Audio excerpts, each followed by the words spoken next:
25 পৃষ্ঠার এবার প্রশ্নের অঙ্ক।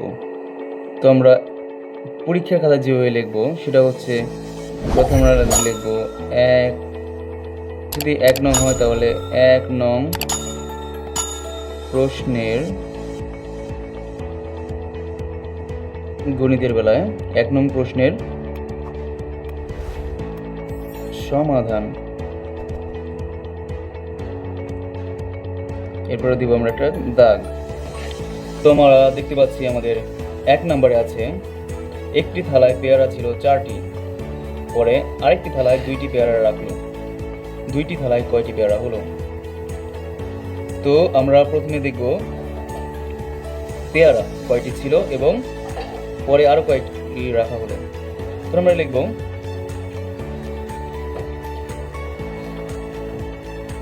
একটি থালায়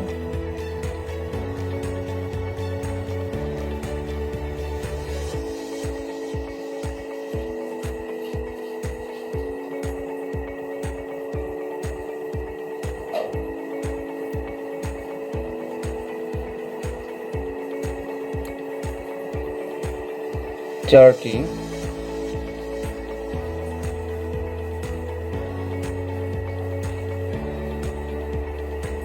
আরেকটি থালায়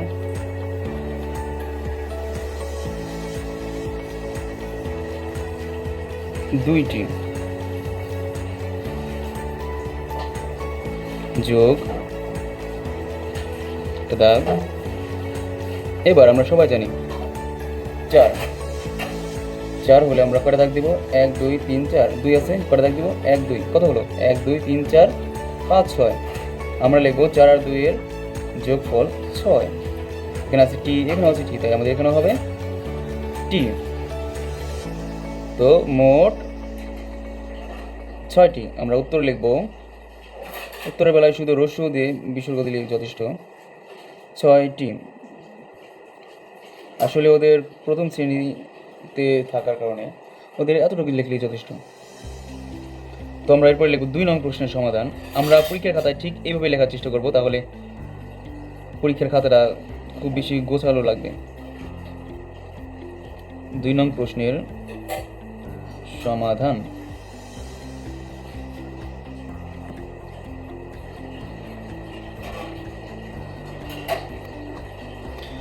দুই নং প্রশ্নে আমরা দেখতে পাচ্ছি একটি গাছে পাখি বসেছিল 2টি, কিছু সময় পরে আরও 7টি পাখি এসে বসলো, গাছে এখন কয়টি পাখি হলো? তাহলে আমরা দেখব গাছে পাখি ছিল, পাখি বসেছিল 2টি, কিছু সময় আরও 7টি পাখি এসে বসলো, তাহলে আমাদের পাখির সংখ্যা বাড়লো, আগের থেকে বেশি হলো। আর যেহেতু বেশি হয়েছে তাই আমাদের অঙ্ক হবে যোগ অঙ্ক। তাই আমরা প্রথমে লিখব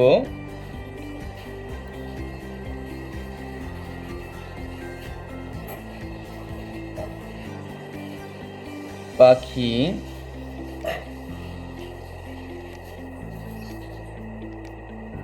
বসেছিল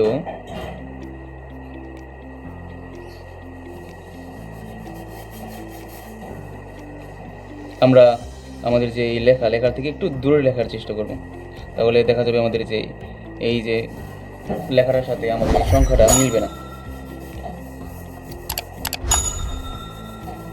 পাখি বসেছিল 2টি, কিছু সময় পর আরও পাখি এসে বসলো। আমরা এটা ছোট করে কিভাবে লেখা যায়? আরও বসলো,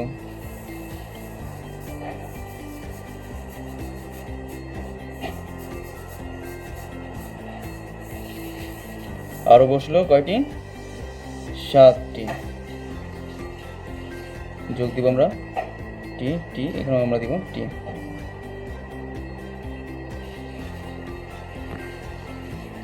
তো আমরা 2 1 2 আর এখানে আছে কত? 7। 1 2 3 4 5 6 7 যোগ করি আমরা 1 2 3 4 5 6 7 8 9। আমাদের উত্তর হলো এবার 9। টি টি এখানে হবে আমাদের টি। আমরা প্রত্যেকটার বেলায় যখন যোগ হবে তখন আমরা দিব মোট 9টি। তো আমরা এখানে উত্তর লিখব, উত্তর 9টি। হয়ে গেল আমাদের 2 নম্বর প্রশ্নের সমাধান। তো আমরা 3 নম্বর প্রশ্নে চলে যাই। 3 নম্বর আমরা দেখতে পাচ্ছি এখানে লেখা আছে আমার কাছে প্রথমে 5টি আম ছিল, পরে মা আরও 5টি আম দিলেন, এখন কয়টি আম হলো? তো এটা আমরা লিখতে পারি 3 নং প্রশ্নের সমাধান। তো আমরা লিখবো, আমরা পরীক্ষার সময় চেষ্টা করবো আমাদের যদি ছোট রোলার থাকে বা স্কেল থাকে তাহলে আমরা সেইটা দিয়ে দাগ দেওয়ার চেষ্টা করবো, তাহলে লেখাটা আরও বেশি সুন্দর দেখাবে। তো আমরা প্রথমে লিখবো আমার কাছে প্রথমে 5টি আম ছিল। তো আমার কাছে প্রথমে 5টি আম ছিল, এটা সহজভাবে কীভাবে লেখা যায়?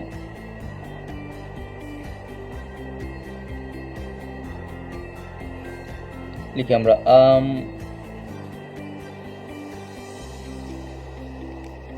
ছিল। আম ছিল কয়টি? 5টি।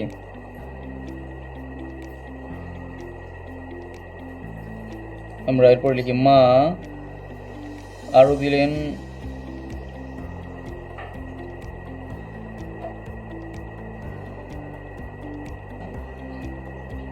কয়টি? মা আরো দিলেন 5টি, যোগ,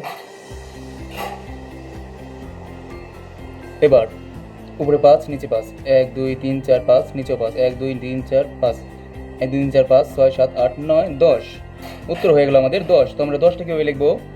আমরা এই যে যোগ চিহ্ন, এই যোগ চিহ্ন নিচ থেকে লেখা শুরু করবো, যেহেতু আমাদের 10 লিখতে 2টা অঙ্ক লাগবে, 1 0। তো আমরা 1 10 যোগের নিচে লিখবো আমরা 1, আর শূন্যটা আমরা একদম 5-এর নিচে 5, এই 5-এর নিচে আমরা সরাসরি লিখবো 0, টি টি টি, এখানে আমরা লিখবো টি। তো মোট 10টি। উত্তর আমরা লিখবো 10টি। এরপরে 4 নং প্রশ্নের সমাধান।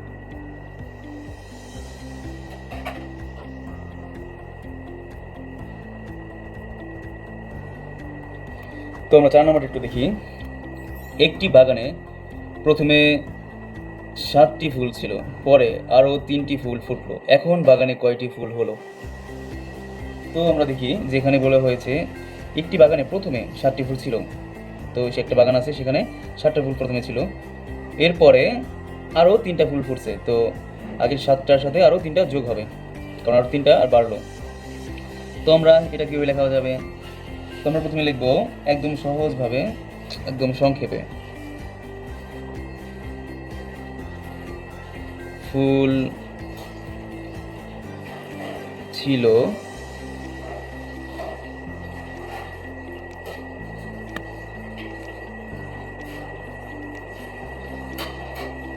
7টি,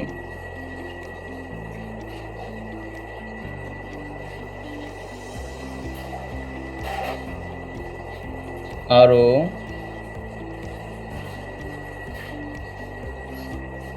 ফুটলো কয়টি? আরো ফুটলো 3টি। তো আমরা একটা দাগ দিব, এবার লিখবো 7, 1 2 3 4 5 6 7, 3, 1 2 3, আমরা যোগ করি 1 2 3 4 5 6 7 8 9 10, আমাদের উত্তর হলো 10। তো আমরা 10 এটা কীভাবে লিখবো? আগের মতোই যোগ চিহ্নের নিচে 1, 3-এর নিচে 0, টি টি, এখানে হবে আমাদের টি। মোট 10টি। আমরা উত্তর লিখবো, উত্তর 10টি। তো এই ছিল আমাদের প্রথম শ্রেণীর নুরানি কিন্ডারগার্টেন বিভাগের অঙ্ক বইয়ের 25 পৃষ্ঠায়। তো আমরা প্রথমে লিখেছি একটি থালায় 4টি, আরেকটি থালায় 2টি, তো মোট উত্তর হয়েছে আমাদের 6টি। এরপরেরটায় 2 নং প্রশ্নে পাখি বসেছিল 2টি, আরও বসে 7টি, মোট 9টি, উত্তর 9টি। 3 নম্বরে আম ছিল 5টি, মা আরও দিলেন 5টি, মোট 10টি। এরপর 4 নম্বর প্রশ্নে ফুল ছিল 7টি, আর ফুটলো 3টি, মোট 10টি। তো আমরা যখন পরীক্ষায় লিখবো তখন আমাদের দাগ দেওয়ার পরে দাগগুলো আমরা মুছে ফেলবো, তাহলে লেখাটা আরও স্পষ্ট এবং সুন্দর লাগবে। খাতাটা অনেক ফ্রেশ ফ্রেশ লাগবে। তো আমরা পরীক্ষার হলে যত বেশি উপস্থাপন করতে পারবো সুন্দরভাবে, আমরা শিক্ষকদের তত বেশি খুশি করতে পারবো। সবাইকে অনেক অনেক ধন্যবাদ। আসসালামু আলাইকুম।